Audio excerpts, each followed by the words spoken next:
Tour Guide is finally in Duel Links, and no other deck got a bigger boost than Burning Abyss. Of course, we have Skarm in this deck, which allows us to add Tour Guide directly from our deck to our hand during the end phase when this thing hits the graveyard. So super easy access to it, which is great because this card is limited to one. You can only get one copy. So having a way to be able to search this thing out directly from our deck, giving us easy access to it, is great. And for Burning Abyss is a huge thing as well. This deck was, of course, a top tier deck in the TCG, but in Duel Links it's had trouble finding its way. But now with Tour Guide giving it a great turn 2 follow-up play, it's really finding its place in the metagame now as a rogue deck. Before, you know, you would go into your turn 1 play. Usually you'd be able to get to Dante pretty easily. You'd have 2 Burning Abyss monsters or your Rhino Warrior, go into your Dante, but then to go into another XYZ on turn 2 on your second turn, you would have to get 2 more Burning Abyss monsters to hand, summon them to the board. It was kind of difficult. Now with Tour Guide, it's a lot easier to have that 1 card XYZ play without needing something like Crane, something that you can easily search out from your deck during your end phase with Skarm. So it's a great addition to the deck. It really helps Burning Abyss out and is making it a much more competent deck that's able to compete in the Duel Links meta. Going into the deck list itself with our skill, we have Mind of the Plana here. This, of course, goes with the Farfa monster in our deck that allows us to banish a monster till the end of the turn. Mind of the Plana is going to let us remove all of our opponent's cards that are in their banish pile and just completely disappear them from the game. So completely remove them, and that's helpful not just for banishing cards via Farfa and removing them, but also just there's several decks in the game that really like their banish pile, right? Gandora needs their cards that are banished to give their Gandora attack points. Phantom Knights like to bring back their banished monster with Leviair and go into more XYZ plays. So Ritual Beasts are still played on the ladder here and there. So having a skill like Mind of the Planet can really disrupt those decks and can really just completely destroy what their game plans are. So getting in the rest of the deck list, we have the 1 Tour Guide from the Underworld. We have 3 Skarm. We have 2 Fiendish Rhino Warrior. You could bump this up to 3. I have this at 2. I'm okay with it there, but 3 is definitely playable as well. We have 3 Seer, 2 Kite Roid. This deck does really well when you get into the long haul with all your trap cards and your constant just +1s that you're getting off of Dante and Skarm and all that. So you really want to be able to drag out the game. Sometimes the Kite Roid's going to help you do that. We have 3 Farfa here, and then we have a bunch of 1-ofs with the Burning Abysses. Remember, you can only activate 1 effect per turn, so if you draw into multiple of the same Burning Abyss monster in your hand, you can't special summon multiple copies of them. You can only special summon 1, and then you can't get the monster's secondary effect. So we want to have a bunch of different Burning Abyss names in our deck. That way that if we draw multiple Burning Abyss monsters, we have different names. We can activate multiple effects, special summon multiple BA monsters. So we have 1 Libic, 1 Alec, we have 1 Rubik, which gives us access, of course, to our Synchro monster, and then 1 Barbar. Don't underestimate the burn effect of this guy. It can be really helpful to win some games.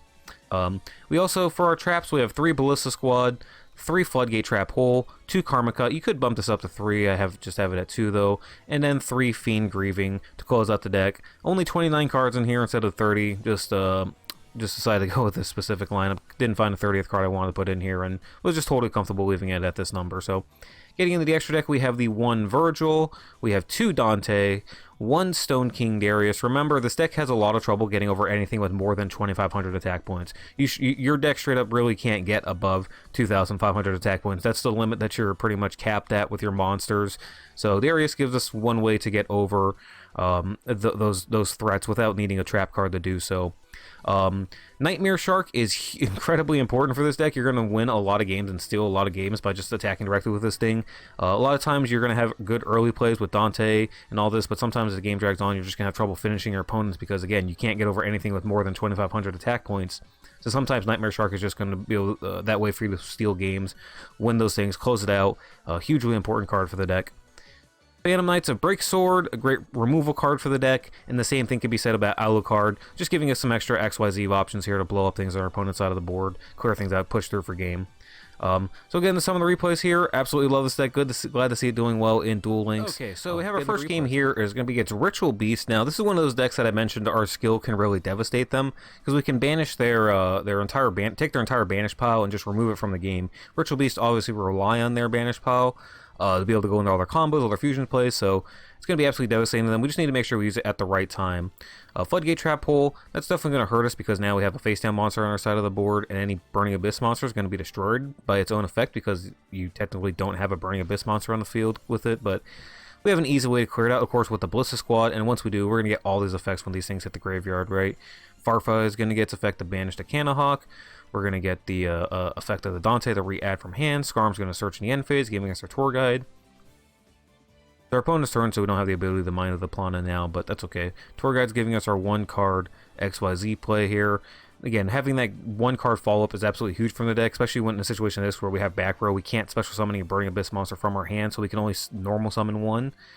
Having that 1-card play that can actually get you into an XYZ here is huge. Decided not to use the Mind of the Plana now, figure wait until a more devastating time when he has even more cards in the banish pile. We're in a pretty solid position here at the moment anyways. Go ahead and Karma Cut this thing. He has the MSC to take out our other back row, but that's okay. We can chain the Fiend Grieving, put his Petalfin back into the deck to take away the Lara play, and of course we gotta send something from our deck to graveyard. Get some more effects to trigger off here. So, able to send with the Phoenix Rhino Warrior. Farfa effect to banish till the end of the turn. Completely take out all of his monsters here, leaving him with just one thing, so he can't go into a fusion play on that turn. Now we're cleared up to go ahead and summon another monster, go into another XYZ play. We're going to go for the Break Sword here just to clear out some of his threats. Go with the Mind of the Plana skill, completely leave him with absolutely nothing left at this point. Hit him for 25. I know that that's going to trigger his Destiny Draw skill, but at this point I figure I just want to just hit him with the damage, get him close to finish. I don't think he has too many 1-card plays that are going to come back and do too much, but he does have the Lara still. This is where I probably misplayed here. I probably should have just gone ahead and floodgated here, because you know how the way that triggers work, or the way that the little pop-up works. He knew that I had like a floodgate set based on the fact that only when he summoned monsters did my thing come up, so he knew to just attack instead of continuing to go into combos. And yeah, really smart of him. So I probably should have just used the Floodgate when he tried to go for the next fusion play, but either way, I needed to get the Floodgate off the board so I could special summon the Burning Abyss monsters from my hand, because at this point, I can't special summon them.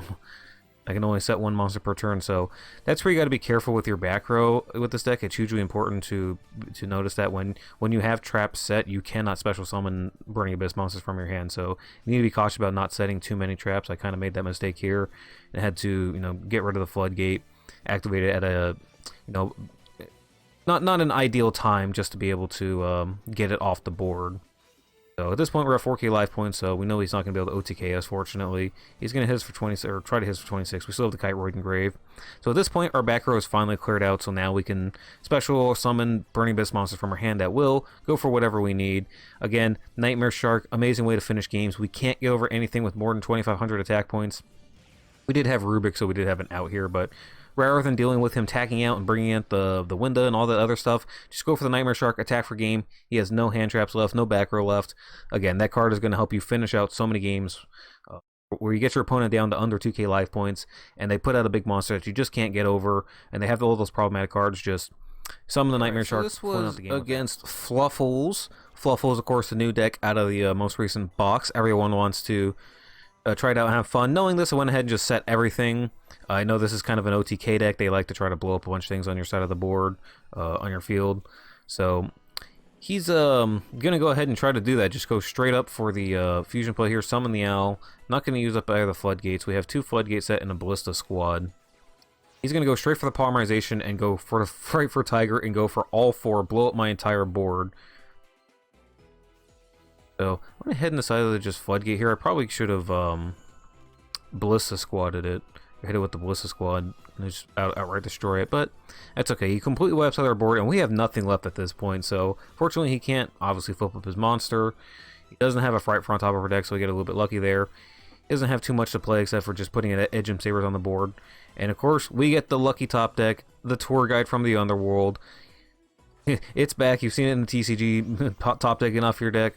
Now we can do it in Duel Links as well. So we go into the Dante play with the 1 card, summon the Seer to the board as well. We want to clear out his 2 remaining monsters. And at this point, we've pretty much just got the game. I mean, we're going to be able to get so far in card advantage here with Seer and Dante on the board, just giving us advantage. It doesn't really matter what he has. Nothing off the top of his deck.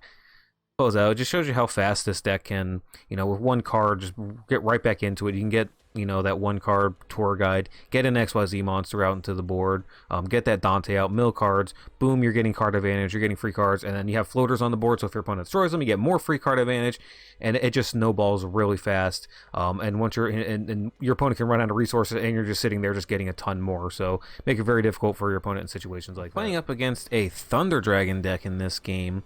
Thunder Dragon, took obviously some big hits in some of the more recent ban lists, prevents them from being able to go into XYZ plays as easily on their first turns, also limits how many Levianeer versus the Thunder Dragon Dark taking place, so they've definitely lost a little bit, and now without any back row here, we can see how we can just punish we can just punish decks like this. We're gonna be able to go into the Dante here, mill 3. We're getting plenty of effects here. Rhino Warrior is gonna let us send from our graveyard.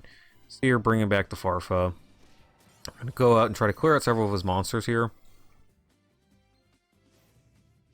Now, he has Draw Send Spell Trap, which is going to let him go for the Melody, so he can very easily get to Levianeer. If we check his graveyard, he's got 3 light monsters in grave right now.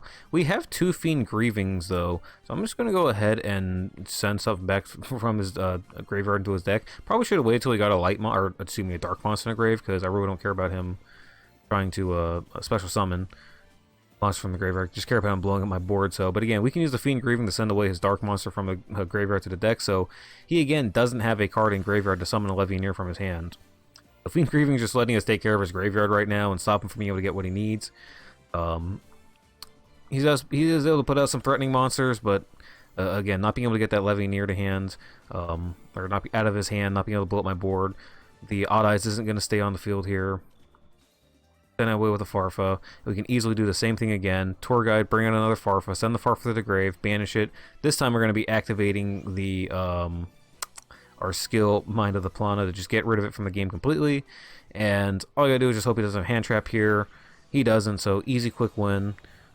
It shows you what this deck can do if your opponent doesn't have any back row to activate whatsoever. You just quickly just push on through, get all your effects going. All you gotta do is just take out big monsters. Again, you can kind of struggle doing that sometimes, but between Farfa and your trap cards or back row, you can definitely make work of them or take them out.